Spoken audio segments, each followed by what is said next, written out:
Olá pessoal, tudo bem? Já estamos voltando aqui com a nossa próxima aula e nós vamos falar hoje de princípios, continuar os princípios, nós estamos na reta final agora dos princípios, né?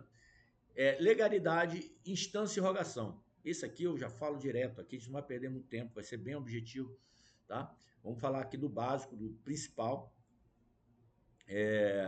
princípio da instância e da rogação, ok?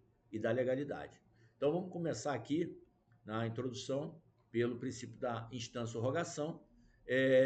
O registro, lá no 213 da 6.015, o registro será efetuado mediante requerimento escrito do interessado, seu procurador ou representante legal, salvo quando a lei dispuser diferentemente.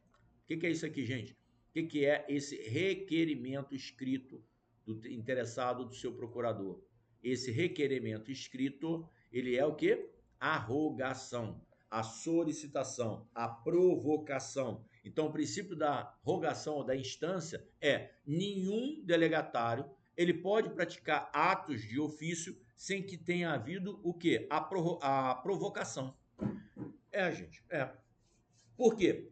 Primeiro, prestação de um serviço. Eu só posso prestar um serviço que tenha me sido solicitado. E esse serviço ele é contraprestacional, ou seja, a remuneração dele é contraprestacional, através de taxa. Então, esse serviço será pago, será remunerado através de taxa. Para isso, então, tem que ter a rogação. A quem eu vou atribuir o pagamento da taxa? Quem será o contribuinte responsável por recolher o emolumento, recolher a taxa? Aquele que rogou, aquele que pediu, em tese. Tá? Porque no protesto, por exemplo, a gente tem aquele que provocou a rogação. Olha que legal. Vamos refletir sobre isso, né? Perceba, digamos que venha na prova, gente. Olha só, vamos dar aqui uma analisada mais profunda, ou meio que uma viajada. Digamos que venha lá na questão que, devido ao princípio da rogação ou do princípio da instância, todo contribuinte ou todo usuário do sistema notarial registral, ele tem que solicitar a prestação do serviço público. E essa solicitação do serviço público, ela vai gerar uma contrapartida obrigacional da parte que está requerendo de recolher os emolumentos, a taxa. E aí ele vai falar, exceto no caso de isenção ou de imunidade, o requerente deverá recolher as custas. Então, na atividade notarial registral, as custas serão sempre recolhidas por aquele que requerer o serviço. Aquele que requer o serviço é que deverá arcar com as custas notariais e registrais, ou com as custas dos emolumentos, ou com as taxas, tributos, taxas, exceto se for isento ou imune. Verdade? Não, não é verdade. Olha só que legal. Vamos refletir sobre isso. Por quê? Porque agora existe, na verdade, dentro do sistema notarial registral, a obrigatoriedade de pagamento, é, de arcar pelo pagamento das taxas ou a pessoa que provocou essa apresentação ou utilização do serviço. Vamos refletir sobre isso. O protesto.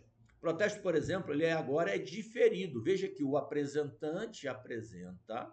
O apresentante pode ser o credor ou não, mas digamos que o apresentante fez a apresentação do título, tem o credor, ele não vai recolher agora. Por quê? Porque o recolhimento ficou diferido. Diferido para que momento? Para o momento da quitação, para o momento do cancelamento, para o momento da desistência. Então, digamos que haja desistência. Quem é que vai recolher? O apresentante, o credor. Ele desistiu, ele apresentou e desistiu, ele que vai recolher os emolumentos e as custas do protesto, tá?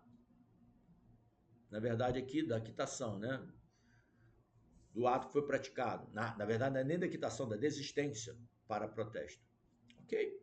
Agora, se o título foi pago, quem é que vai recolher os emolumentos? O devedor. Se foi protestado, e depois o devedor vem fazer o cancelamento. Quem é que vai arcar com os emolumentos? O devedor. Então percebam, por que o devedor? Porque o devedor que deu causa. O apresentante trouxe o título para protesto, mas ele trouxe por quê? É como ocorre no... O entendimento jurisprudencial é esse, né? Como ocorre no processo. Você entra com um processo contra alguém. Alguém provocou aquela situação. Né? O réu provocou. O juiz vai decidir ao final quem foi o condenado ali, né? Vai ser o condenado a pagar as custas judiciais. Quem pagar as custas judiciais ali, quem é que vai pagar? Aquele que provocou, aquele que estava errado no conflito, que o juiz entendeu que estava errado, porque é uma heterocomposição, é uma sentença, uma decisão adjudicada. Então, se ela é adjudicada, o juiz determina quem é o errado. E quem é o errado vai arcar com as custas judiciais, mesmo que o autor tenha adiantado as custas. No cartório de protesto é do mesmo jeito, o autor, o apresentante, o credor adiantava as custas. Hoje não. Hoje as custas são diferidas. Claro, se ela estiver dentro daquele contexto lá do provimento 86. Título de até 1 ano. Então não pode ser título de mais de 1 ano. Tem que ser até 1 ano. Todo título de até 1 ano, a idade dele, pode ser apresentado no cartório de protesto sem a antecipação das custas. É, professor? É. E quando é, então, que vai ser recolhido? Não sei se vai ser quando e nem se será recolhido. E mesmo, já tem gente que já está querendo desistir de ser tabelião de protesto. Opa, estou fora do protesto. Vou trabalhar, não sei nem se vou receber. É verdade, é verdade. Porque, gente, o recebimento no tabelionato de protesto passou a ser submetido a um evento futuro incerto. Né? Futuro incerto. Vai acontecer no futuro? Pode acontecer, que é incerto. É, professor, mas todos os títulos que entram no cartório é protestado, um dia não tem que ser cancelado? Não. Quem falou isso? Não mesmo. Se não cancelar, olha só, se o emolumento ficou diferido, postergado para o momento do cancelamento e não foi cancelado, quem é que arcou com esse prejuízo? Quem é que fez esse trabalho todo e não recebeu nada por isso? Tabelião de protesto. Isso aí, gente. É efetivamente isso. Já tem gente pensando aí, será que eu vou pro protesto, professor?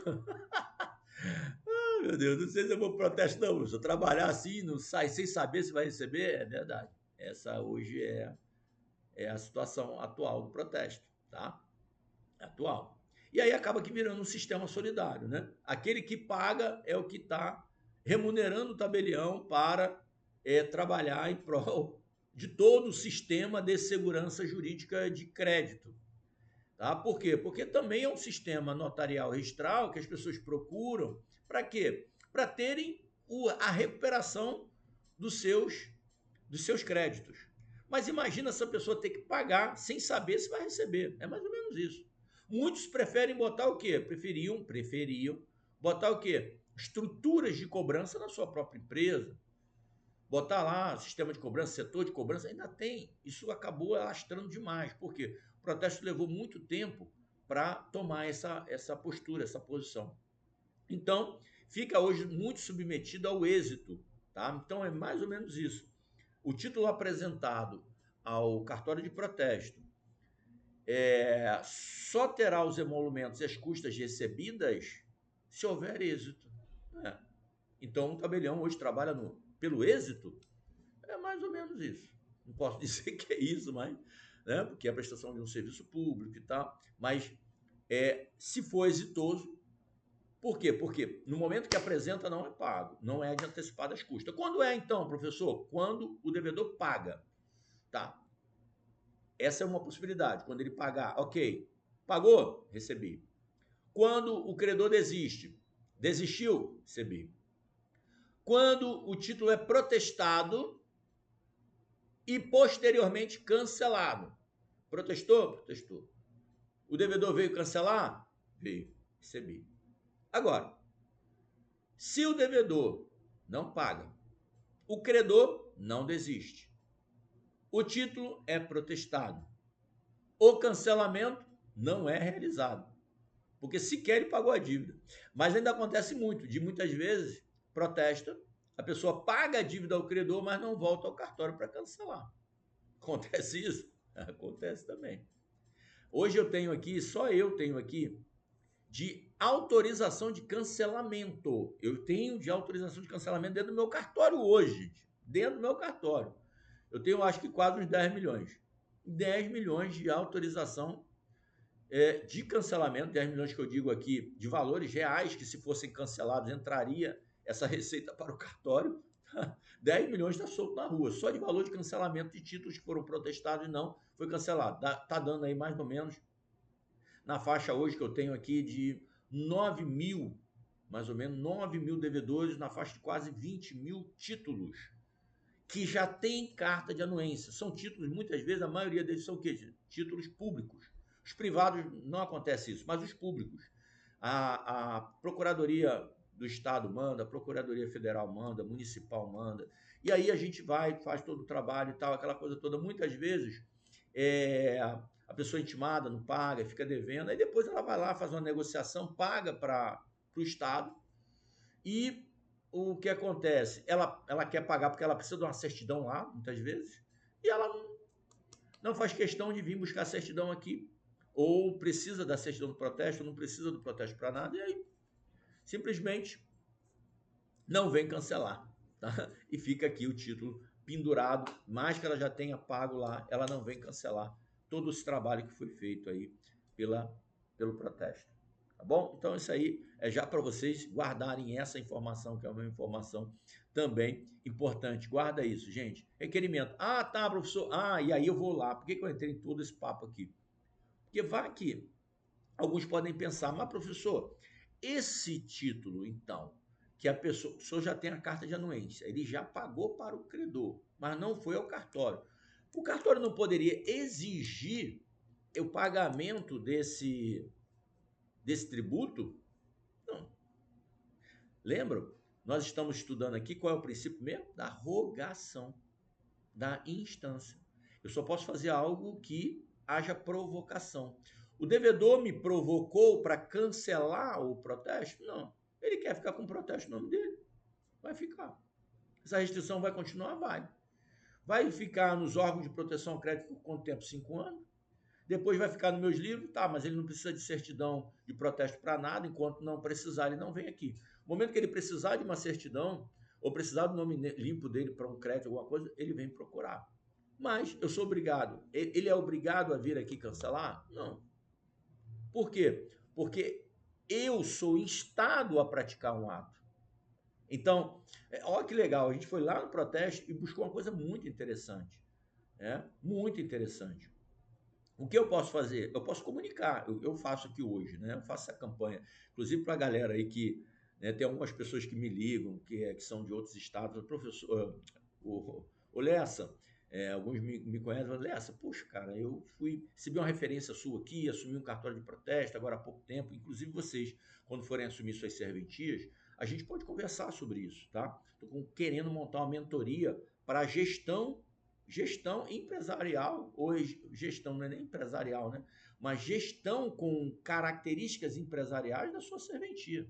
A sua serventia, hoje nós temos uma NBR específica para atividade notarial registral, que tem o quê? Características empresariais. E eu toco o meu cartório com cumprimento dessa NBR, tá? São normas técnicas brasileiras, né, inclusive pela ABNT, de como você deve dar eficiência empresarial para a atividade notarial registral, como os princípios empresariais se encaixam dentro da atividade notarial registral. E eu faço isso, né, meu cartório, né, quadruplicou o faturamento desde quando eu assumi aqui, mas com o quê? Técnicas de gestão, tá? Então muitos me perguntam, pô, professor, mas ô Lessa, caramba, eu queria pegar umas dicas e tal, aí eu passo umas dicasinhas e tal, de como ele pode fazer para melhorar. Uma das coisas que eu faço aqui no cartório de protesto é o quê? Eu notifico essas pessoas. E agora, eu já faço isso, ó,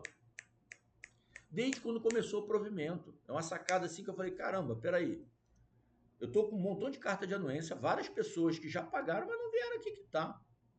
E será que ela sabe que ela tem que vir aqui para tirar a restrição do protesto? Então eu comecei o quê? Montei uma estratégia de notificar essas pessoas, entrar em contato com elas. Assim, ó, eu tenho aqui uma carta de anuência, eu mando para ela já, faço uma notificação, mandando para ela o quê? A informação de que tem uma carta de anuência aqui, de uma dívida que ela tinha protestado, mas que ela já pagou, mas que os efeitos do protesto continuam publicados. Existe uma publicidade hoje da negativação do nome dela, como se ela não tivesse pago a dívida, e que ela pode simplesmente pagar aquele boleto que eu já estou mandando, que o processo de cancelamento vai ser feito automaticamente. E aí, tu vou disparando. Todo mês eu faço isso. Todo mês. 15 dias, eu vou vendo as datas, né? Que o pessoal tá com a grana na mão. Né? Eu vejo assim, o pessoal, né? O início de mês, o pessoal recebe, né? E a gente vai notificando, eu mando notificar. E essas notificações dão resultado. A pessoa recebe, ué, mano, muita gente liga para cá, mas o que é isso aqui? É um protesto contra mim? Falo, não, isso aí foi um protesto que a senhora teve, tal, a senhora já pagou, já está tudo certo, eu já estou com uma carta aqui autorizando cancelar. Mas eu preciso que seja recolhido os tributos, a senhora não precisa fazer nada, não precisa vir aqui fazer requerimento, nada, porque isso já é feito automaticamente. Eu já montei um sistema, né? É automático, a pessoa paga, é só pagar, só paga lá e paga só as custas. E aí a gente consegue cancelar. Ou seja, uma forma de aumentar o faturamento do cartório. E aí eu fui trabalhando isso, aumentando, graças a Deus. É mais uma estratégia que eu utilizei para recuperar. Aí assim, ó, o cartório, imagina o cartório de protesto, recupera o passivo do outro, os créditos do outro, e não recupera o seu próprio crédito. É um crédito, um serviço que eu já fiz, já prestei esse serviço. E não recebi por ele. E eu estou vendo que a pessoa já pagou a dívida. Eu só tenho que notificar ela, assim, ó, você pagou a dívida, mas você esqueceu de cancelar aqui. Vem aqui cancelar. Não, vem aqui não, você nem precisa vir aqui, ó. É só pagar aí. Eu mando lá, mando o link do site, que ela também pode fazer pelo site. Se ela tiver dúvida, entra no site lá, gera. Mando por e-mail, mando por WhatsApp, mando, né, diretamente, pessoalmente, a notificação em carta, em papel, e vai embora. E o negócio vai acontecendo. Então perceba, eu não posso obrigar essas pessoas a me pagarem. Eu posso notificar e dizer que se ela pagar, eu vou acatar esse pagamento dela, e é assim mesmo que vai na minha notificação, eu acato esse pagamento dela como um comportamento, ver que ela nem precisa vir aqui para requerer. Olha só, por que eu coloco lá que ela não precisa vir ao cartório para fazer requerimento, para eu cancelar, fazer um requerimento de cancelamento, que tem que juntar documento, tem que assinar, tem que fazer. Não, não. Eu mando para ela só paga. Por quê? Porque é um consentimento. Eu coloco lá que o pagamento será considerado como anuência, ou autorização para o cancelamento. Será considerado como um requerimento, ou seja, uma anuência tácita, um pedido tácito. Ela paga, significa que ela está pedindo para que eu cancele. Ela realizou um comportamento inclinado à, à aceitação daquele procedimento. Eu mando para ela e ela, então, aquilo ali é um comportamento de instância, de rogação para que ela recolhe o valor e eu, então, acato o pedido dela. Acato aquele pagamento como um pedido de cancelamento. Sacou? É, vocês vão ver que quando assumir a atividade, você vai ter que você vai ter que usar aquelas técnicas que eu ensinei para vocês aqui, do FOFA, né? Forças e fraquezas, ameaças e oportunidades. Quais são as oportunidades que estão lá na parte externa e que você pode utilizar? Essa é uma oportunidade que eu verifiquei, percebi. Eu tinha uma fraqueza, que era essa questão de cada vez estava acumulando mais carta de anuência sem recebimento, e eu transformei isso o quê? Numa oportunidade, tá? Trabalhei as fraquezas, analisei, vi onde é que estava dando problema, e agora vocês vão ver que tem a Semprotio, agora ela faz as notificações de forma virtual. Então, para quem é tabelião de protesto aí, tem o Resolve, né, que é uma ferramenta dentro da Semprot, que ela já faz essas notificações. A gente alimenta a plataforma com as cartas de anuências, autorizações de cancelamento, as anuências de cancelamento, e ela mesma, então, através de um aplicativo, faz o rastreamento virtual e eletrônico para contactar esses, é, esses devedores que pagaram, mas não cancelaram, e que aí com a notificação eles podem fazer o pagamento virtual mesmo, tá bom? Beleza? Então percebeu o quanto é importante você ter essa parte principiológica bem construída na sua mente. Perceba, é um crédito que eu tenho, mas eu não posso cobrar. Eu não posso cobrar porque, para a minha atividade, o princípio dela é rogação. Então, tem que ser provocado o tempo todo. Tá? Não existe um direito para mim a receber esses créditos se a parte não requerer, ela mesmo se movimentar para fazer o cancelamento desses títulos. Então, guarda isso. Tá? Rogação, instância, iniciativa do interessado. O princípio da instância estabelece que o registro público só se realiza mediante provocação do interessado. Professor, vai ter exceção? Sim, sim. Ó. O oficial não atua de ofício, ele não atua, mas vai ter exceção, salvo exceções legais expressas. Por exemplo, um erro de fácil constatação, um erro material. Ele constatou que teve um erro material num registro ou numa lavratura, ele pode fazer essa correção de ofício, ele pode praticar ato de ofício? Pode praticar ato de ofício. Porque está autorizado por lei para fazer uma correção mediante o quê? A comprovação dos documentos que já estão na mão dele. Então ele pode ir lá e ele mesmo fazer.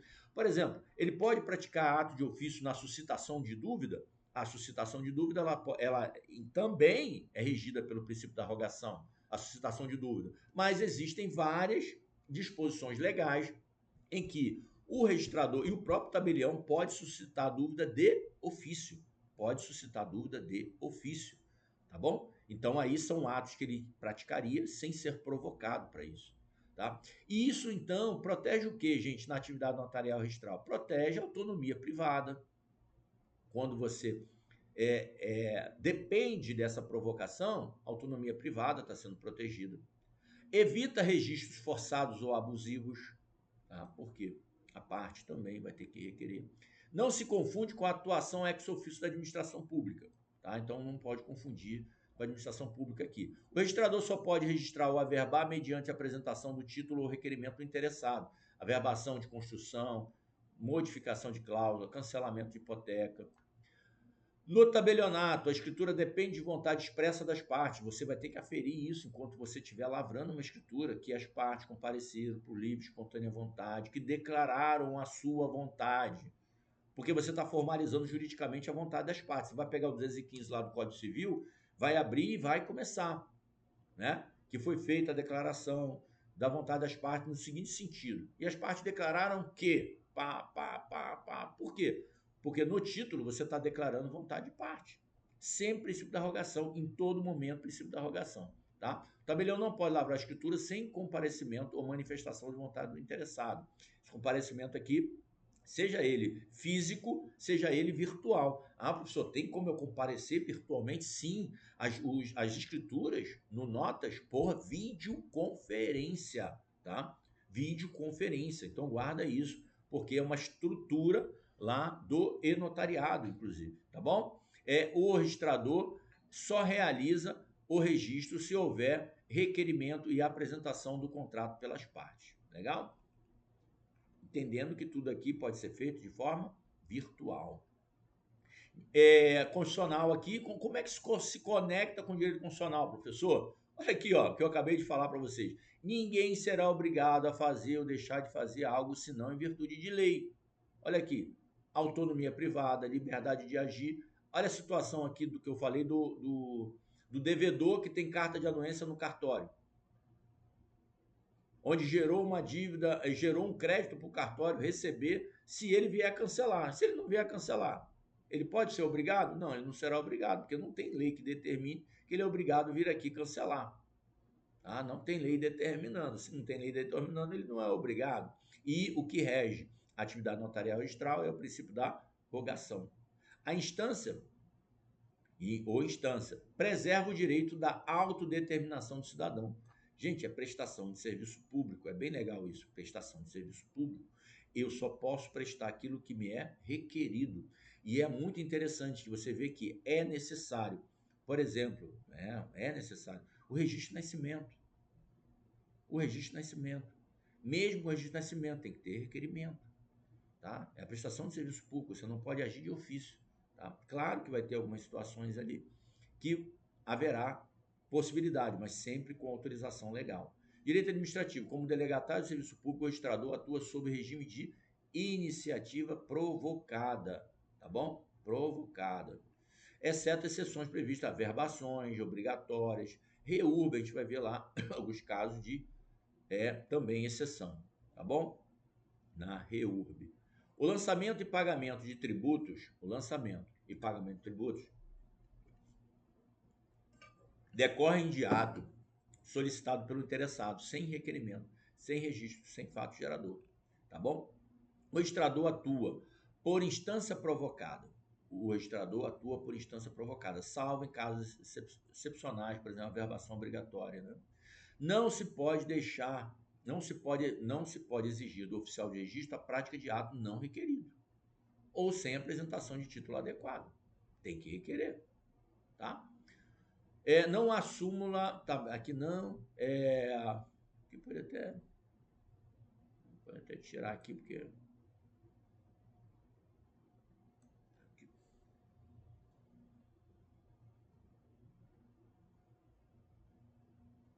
Oh, meu Deus. Ah, não, tá certo. Beleza. Distinção entre instância e ofício. Averbação de cláusula de usufruto.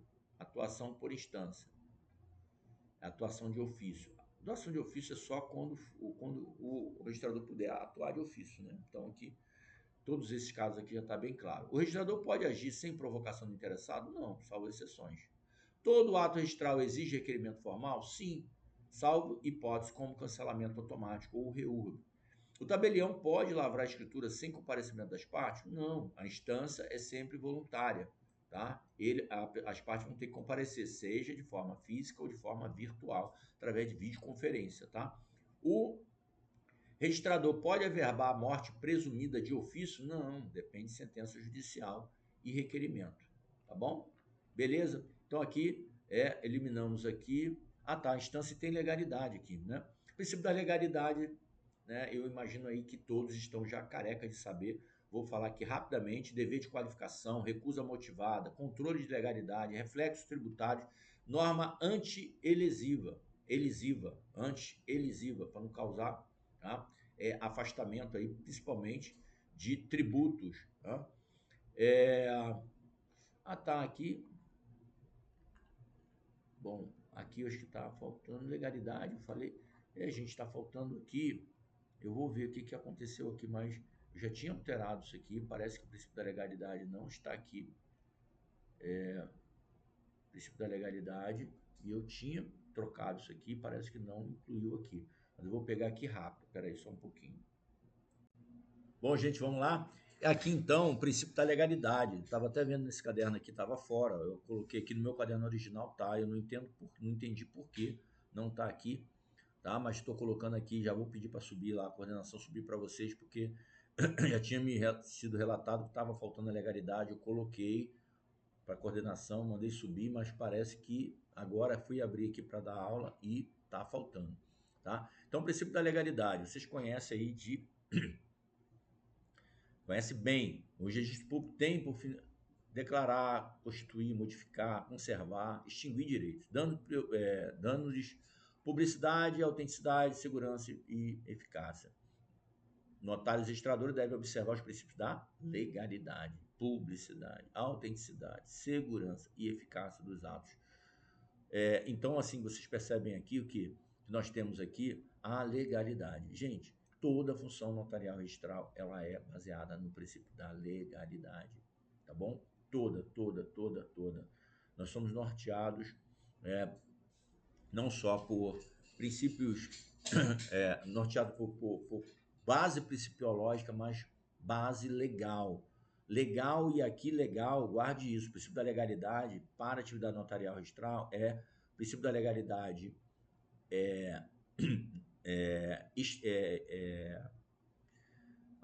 lato sensu, né? Não é legalidade estrita sempre. Então, é legalidade. Você tem momentos que você segue legalidade estrita, tem momentos que você, dentro da legalidade, você vai estar avaliando legalidade estrita e, ao mesmo tempo, legalidade lato sensu. Por quê? Porque você tem que fazer cumprimento. Por exemplo, quando a gente fala em direitos reais, ele é números clausos, ele só pode ocorrer por lei, tem que estar previsto em lei o princípio da tipicidade. Ele é típico. Direito real, ele é típico. E só esse direito real típico pode ter ingresso no RI. Quem é que vai ter que analisar isso? Quem vai avaliar isso é o registrador. O registrador vai deixar ingressar ou não. O notário já vai fazer um trabalho cautelar, preventivo. Lavratura de formalização de vontade jurídica das partes já vai ter que se analisar se aquele direito real ele é típico ou não, ou aquele direito que está se pedindo para que seja formalizado, ele é possível ou não dentro do negócio jurídico. Mas aí, o registrador, ele vai verificar isso. Se para aquele ato há necessidade de legalidade estrita, ou se para aquele ato há necessidade de legalidade lato sensu. Por que lato sensu, professor? Porque, de repente, não tem lei específica sobre aquele ato, mas há provimento, há resolução, há decreto, tá? Há outras fontes normativas que disciplinam aquele entender, aquele agir do delegatário. Então, por exemplo, provimentos. É o que norteia hoje a atividade notarial como um todo, porque é ela que vai fazer o quê? Ela que vai regulamentar toda a atividade notarial registral. Toda ela é regulamentada por provimentos, uma boa parte. E ela é emanada de quem? Ela é emanada do nosso regulador, do Poder Judiciário, do nosso fiscalizador, Poder Judiciário, tá? É de lá que emanam o quê? Os provimentos. Agora, muito mais uniformes, porque tem uma atuação muito mais presente e constante do CNJ. A emenda constitucional 45, que trouxe o papel do CNJ, e esse papel cada vez tem sido mais fortalecido e mais presente na uniformização da atividade notarial registral, o que está fortalecendo demais a atividade também. Está mostrando efetivamente o seu papel. O CNJ está podendo, através de atos, muitas vezes, atos normativos, infralegais, espraiar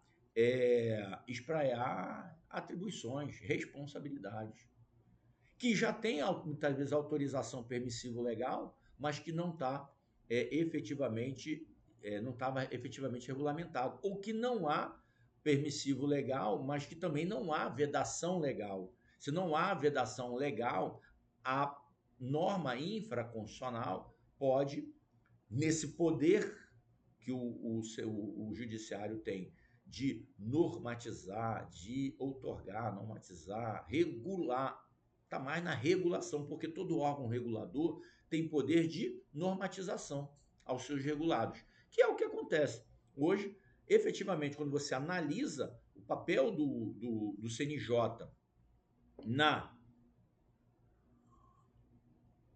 inovação normativa, o papel do CNJ na inovação normativa, ligada à atividade notarial registral, o que nós temos, na verdade?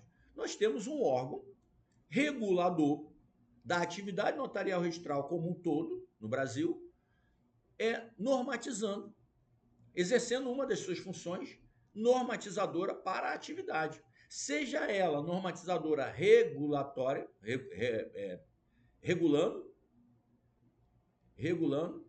regulatória da atividade, seja ela regulamentando uma lei, pormenorizando uma lei. Tá? Porque é isso, por exemplo, a lei de mediação, 13.140, em um artigo 42, trouxe lá que a atividade notarial registral pode atuar na mediação. Só isso. Só isso. Ele lá regulamentou tudo. Quem é o conciliador judicial, conciliador extrajudicial, acabou. Disposições gerais. é, essa lei se aplica à atividade notarial registral no que couber, ou seja, né, no âmbito de suas competências. Olha aí que legal. Pronto. O que ela fez? Ela autorizou toda a atividade notarial registral a atuar. Inclusive, havia naquela época, inclusive no âmbito do CNJ, uma negativa de realização de mediação e conciliação, porque foi provocado em São Paulo. São Paulo foi o primeiro a dar o start, né? O desembargador Renato Nalini, na época, era o corregedor, e ele, então, uma atuação bem proativa, né? E entendendo bem o Instituto da Mediação e da Conciliação, entendendo que o tabelião já fazia, o tabelião registrador, os delegatários já faziam isso por sua natureza, que era mediar e conciliar conflito o tempo todo, verificando essa capilaridade das serventias e a possibilidade de prestação de serviço, de conciliação, resolução de conflito na ponta, para diminuir esse congestionamento de ações chegando no judiciário. O desembargador, então, lá, claro, através de estudos, promulgou um provimento autorizando as serventias de São Paulo a realizarem mediação e conciliação. Isso criou um problema. Algumas entidades se levantaram contra isso, salvo engano, a OAB e tudo, e foram reclamar a inconstitucionalidade disso, levaram essa reclamação ao CNJ, dizendo que o São Paulo, a Corregedoria não poderia ter feito isso, extrapolou o seu poder, aquela coisa toda e tal, e o CNJ se posicionou nesse sentido, realmente, suspende, não pode ter e tal. E isso, salvo engano, foi em 2013 para 2014, por aí. Aí em 2015 vem a lei, a 13.140. E aí a lei já trouxe o quê? Pode. Aí sim. Aí, né, a partir daí, então, percebeu-se que São Paulo estava certo, né? A visão inovadora e proativa do desembargador Renato Nalini efetivamente estava no caminho certo. E a lei, então, trouxe de forma genérica. E aí cabe a quem regular isso, fazer toda a normatização, criação, como é que vai ser? O CNJ. O CNJ, então, o que ele fez? Trouxe uma forma híbrida. Como a lei não disse como tinha que ser, veio uma forma híbrida. Híbrida. Como assim, professor? Existe o mediador judicial e o mediador e conciliador judicial e extrajudicial. Nós estamos no meio, nós somos uma forma híbrida, tal como é a nossa atividade, entendeu? Ou seja, o CNJ trouxe as obrigatoriedades dos requisitos do judicial, mas para atuar no extrajudicial. A atuação é no extrajudicial, mas todos os requisitos de cumprimento é do judicial. Misturou, houve uma mistura. Trabalhando o quê? A questão mesmo da segurança jurídica. Então, quando você estudar mediação e conciliação, você vai ver que os aspectos são diferentes de você estudar mediador ou conciliador extrajudicial. Ele tem todo um regime jurídico específico. É assim, ó. Regime jurídico do mediador e conciliador extrajudicial é um. O regime jurídico do mediador e do conciliador judicial é outro. Regime jurídico do mediador e do conciliador notário e registrador, ou seja, do delegatário, das serventias, atuando nas serventias extrajudiciais, é outro regime jurídico. É outro regime jurídico. É mesmo, professor? É outro regime jurídico. Tá? São peculiaridades, mas eu vou entrar na aula certa. Quando eu falar de mediação e conciliação, vou entrar na aula certa e vou falar sobre isso. Tá bom? Fechado? Mas, percebam, o CNJ normatizou, como um órgão regulador, normatizou, então, essa possibilidade que a lei trouxe de fazer mediação e conciliação juntando características extrajudiciais e características judiciais. Casando.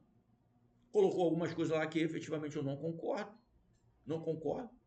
Por exemplo, limita, olha aí, vou dar uma. Limita a quantidade de conciliador dentro do cartório.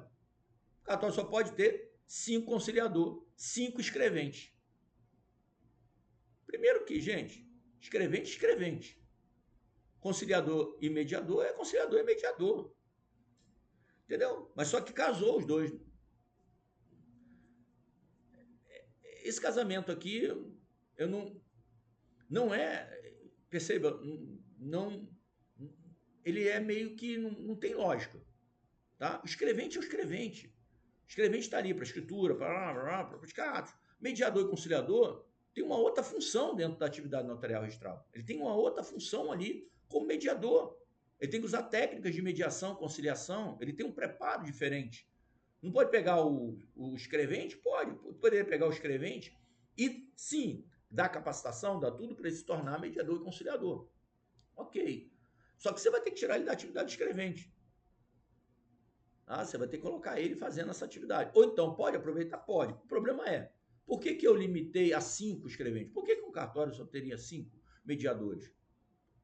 Isso deveria ser proporcional à quantidade, ao tamanho da serventia. Se, na verdade, a mens legis da própria mediação, o Instituto Mediação e Conciliação é resolver conflitos, por que eu limito a quantidade de profissionais para atuarem nessa área dentro de um cartório? Eu não poderia ter 6. Por que eu não poderia ter 10 mediadores e conciliadores se for um cartório grande de capital? Que poderia, inclusive, absorver toda a demanda que vai para o Sejusc. Reflexão. Mas a gente vai levar isso para a próxima aula. Tá? Beleza? Então, princípio da legalidade. Então, o registrador, o notário, o delegatário vai atuar conforme o princípio da legalidade. Ok? Beleza? Então, se cair na tua prova, você tem que tomar esse cuidado. Por quê? Porque esse princípio da legalidade que rege a atividade notarial registral, ela é uma legalidade normativa. E legalidade normativa nós chamamos de legalidade lato sensu e não legalidade estrito sensu. Mas você vai ter atos que precisam ser qualificados com a legalidade estrito sensu. Não pode ser, por exemplo, não pode aparecer um direito real lá criado por provimento. Não pode aparecer lá uma qualificação de direito real, né, criado por uma resolução. Claro que não vai acontecer, mas assim, claro que na hora que você estiver qualificando, você está olhando para a lei, estrito sensu, para os direitos reais, mas você vai estar olhando para o provimento, para, de repente, o teu procedimento operacional padrão de qualificação, teu POP, né? POP, nomenclatura empresarial, que a gente utiliza dentro do cartório, né? Eu, pelo menos, utilizo aqui. Qualificação. Pelo princípio da legalidade, o registrador e o tabelião são obrigados a verificar se o título apresentado ou lavrado está de acordo com a lei. Não é função de chancela automática. É exercício de controle jurídico, técnico e normativo. Aplicação prática aqui. Deve qualificar se o registro está de acordo com o ordenamento jurídico, partes capazes, objeto é lícito, a forma é adequada, tá? Objeto é lícito ou não defeso em lei, a forma ela é possível, ela é determinada, determinável, ou seja, adequada, as cláusulas são permitidas, recusa de registro de cláusula atípica ou omissão de cláusula, tá bom? No tabelionato de notas, o tabelião deve recusar a lavratura de escritura que contraria a lei. Venda de bem de menor. Venda de bem de menor. Venda de bem do menor. Você deveria até botar aqui do menor para não achar que a gente está chamando o menor aqui de menor, né? Venda de bem do menor. Vou botar do aqui para o pessoal não achar que a gente está colocando e chamando o menor de menor, né? Então o pessoal, rapaz, coisa de menor. E o de menor? Né? Então, venda de bem do menor, sem autorização judicial ou cláusulas abusivas em doações. Tá? Então, por exemplo, a pessoa está querendo doar lá, desrespeitando a legítima, gente. Num testamento cerrado, ok. Um testamento cerrado, ok. Uma doação com documento particular, ok. Mas numa doação com instrumento público, escritura pública, você ter doação que viola a legítima, uma doação inoficiosa, né? Isso aí faltou o quê? Faltou a verificação cautelosa do tabelião. O tabelião atua para explicar isso, ele vai orientar a parte. O senhor não pode doar mais de 50% do seu patrimônio, porque 50% protege a legítima. A menos que, e aí sim, você tem lá a antecipação, né? Feita a antecipação da legítima, né? E aí que vai ser levado à colação posteriormente, pode ser dispensado ou não, e aí tem um caso lá, mas ele vai ter que verificar naquele momento, tá? Então, venda de imóvel de um menor. Gente, não pode, sem autorização judicial, não pode, tá? E aí tem que ser verificado isso. Passou pela escritura, vai chegar no RI, algum lugar tem que ser bloqueado, tá bom? Em tese vai ser lá no tabelião. Em tese no tabelião ele já vai conseguir frear isso aí. Tá? Registro de contrato de alienação fiduciária de bens móveis exige verificação de cláusulas obrigatórias, domínio resolúvel. Tá especificado domínio resolúvel? Agora, para alienação fiduciária de bens móveis, tem a cláusula lá de a cláusula de consolidação ou consolidação extrajudicial da propriedade, tá? A possibilidade de ser feita extrajudicialmente a consolidação da propriedade, tá? Então isso também agora tem que ter cláusula, né? Para poder se fazer a consolidação da propriedade, todo o procedimento de consolidação da propriedade pelo RTD de bem móvel e a busca e apreensão. Então tem que ter uma cláusula autorizando, para ter conhecimento das partes, uma cláusula autorizativa para que o procedimento seja feito na via extrajudicial. Beleza? Domínio resolúvel, vencimento, valor. Ao registrar atos de pessoa jurídica envolvendo imóveis, as cláusulas com repercussão geral ou oficial devem verificar se são juridicamente admissíveis sob pena de nulidade. Então, isso tudo é princípio da legalidade. Tá? E o princípio da legalidade, ele, para a atividade notarial registral, ele funciona como, gente? Como é que ele funciona para a atividade notarial registral? Como o princípio da legalidade da administração pública. Por quê? O registrador só pode praticar ato que tenha previsão legal. Então, não é aquele direito, o princípio da legalidade do direito constitucional. No direito constitucional, o princípio da legalidade diz que ninguém é obrigado a fazer ou deixar de fazer algo, senão em virtude de lei. Ok, isso é para o usuário. Agora, para o delegatário, só pode fazer o que tem previsão legal, tal como o agente da administração pública, tá bom? Só pode fazer se houver autorização legal para isso. O registrador de tabelião não pode praticar atos não previstos em lei. Tem que ter autorização legal para fazer. O princípio da legalidade é eixo central da atuação do agente público, delegado, né, o notário registrador. Qualificação é dever jurídico funcional, sob pena de infração disciplinar. E o lançamento e o recolhimento de tributos incidentes sobre o ato devem seguir a legislação aplicável à natureza do tributo, TBI, TCMD, tá? Inclusive, você vai verificar que, olha só como é que é isso aqui. A lei 7433, a lei 7433, que é a lei de escritura pública, diz que o tabelião tem que verificar, receber e verificar, ou seja, entra na qualificação, no momento da escritura, o pagamento, a comprovação do pagamento do ITBI. Escritura pública de compra e venda.